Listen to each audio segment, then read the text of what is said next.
Salam guru penggerak, tergerak, bergerak. menggerakkan. Kami, CGP Angkatan 9 Kabupaten Bojonegoro akan mempraktekkan demonstrasi kontekstual modul 2.3 Coaching Supervisi Akademik. Sebagai supervisor, coach, dan coachee, kami terdiri dari Saya Siti Umaroh dari SDN Negeri Kapas Bojonegoro. saya Hayatul Nikmah SPD dari SDN Kalianyar, Kapas Bojonegoro. Saya Wasiatin SPD dari SDN Pilangsari 1 Kalitidu, Bojonegoro. Selamat menyaksikan. Assalamualaikum Bu Atin. Waalaikumsalam, Buni. Bagaimana kabarnya pagi ini Bu Atin? Alhamdulillah luar biasa sekali. Alhamdulillah. Kita lihat dari senyumannya luar biasa, semangat terus Bu Atin ya. Siap, Buni. Baik Bu, untuk kali ini kita akan mengadakan coaching ya Bu.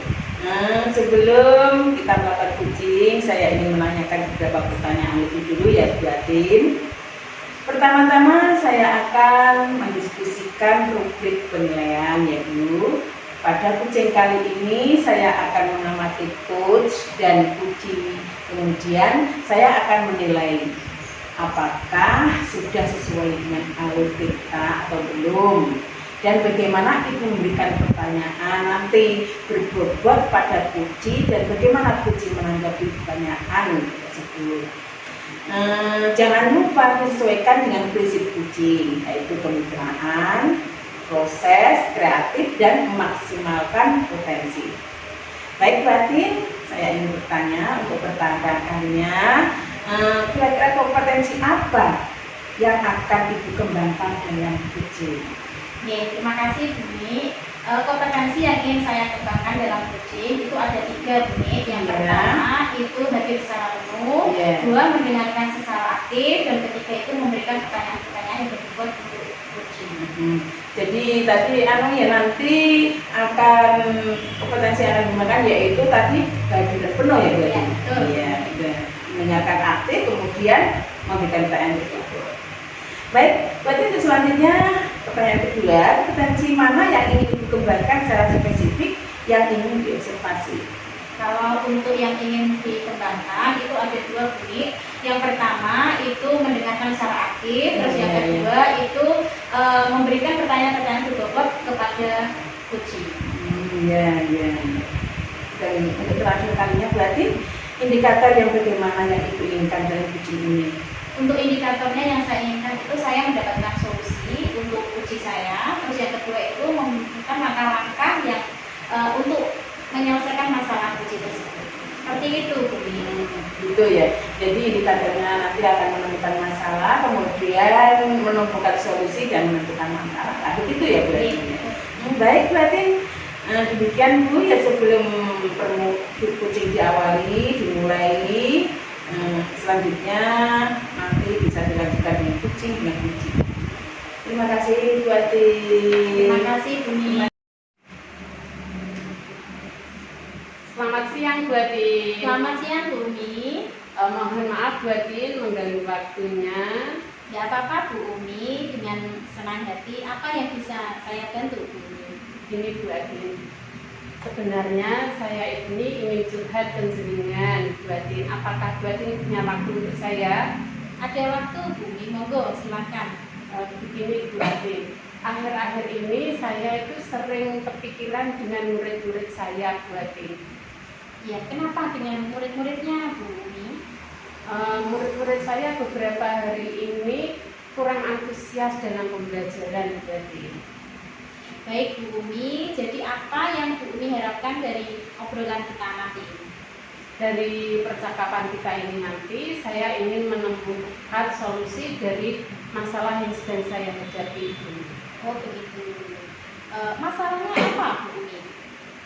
Begini Bu Atin, beberapa hari ini pada waktu pelajaran IPAS itu kelihatan murid-murid saya itu kurang antusias dalam pembelajaran. Ada yang bermain sendiri, ada yang ngobrol dengan temannya, dan juga ada yang tidak mengumpulkan tugas pada waktu saya memberikan tugas. Oh begitu, jadi masalahnya itu soal antusias anak-anak atau murid-murid dari Bu Umi terhadap pembelajaran yang Bu Umi berikan ya Bu Umi ya.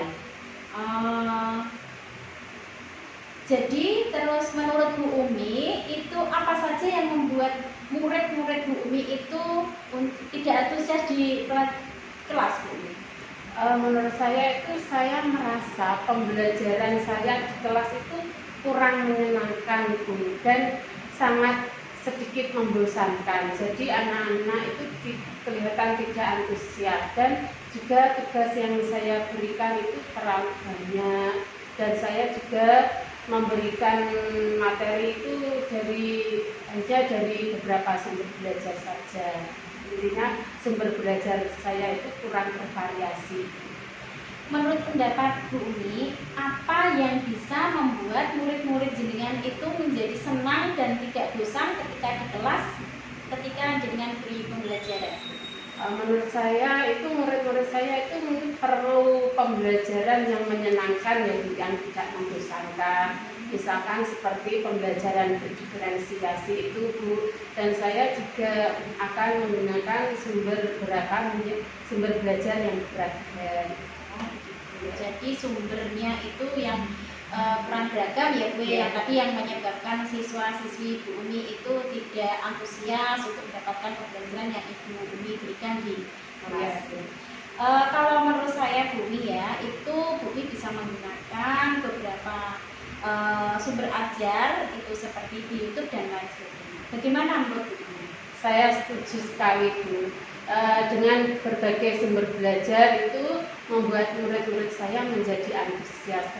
Sekarang kan banyak sekali sumber belajar, tidak hanya di YouTube ya, bisa di TikTok, bisa di aplikasi pembelajaran yang lain. Itu akan membuat murid-murid saya menjadi antusias dan pembelajaran lebih menyenangkan. Betul sekali Bu Umi ya, dan saya yakin sekali kepada Bu Umi itu dapat menggunakan berbagai macam sumber belajar, itu pasti akan membuat murid-murid Bu Umi itu lebih antusias lagi dan lebih senang lagi ketika mendapatkan pembelajaran dari Bu Umi. Nah, jadi ini apa rencana Bu Umi untuk menyelesaikan masalah ini Bu? Saya itu berencana merancang pembelajaran yang menyenangkan Bu, dengan menggunakan pembelajaran berdiferensiasi yang saya petakan sesuai dengan kebutuhan murid. Kemudian saya akan menggunakan strategi berdasarkan aspek kesiapan belajar murid, minat belajar murid, dan profil belajar murid. Dan saya juga akan menggunakan sumber belajar yang beragam Bu. Dengan saya selingi juga dengan S-Tricking, game, dan lain agar anak menjadi antusias dalam pembelajaran, dan tugasnya pun akan saya sesuaikan dengan kebutuhan murid. Bentuk tugasnya juga sesuai dengan minat belajar murid gitu.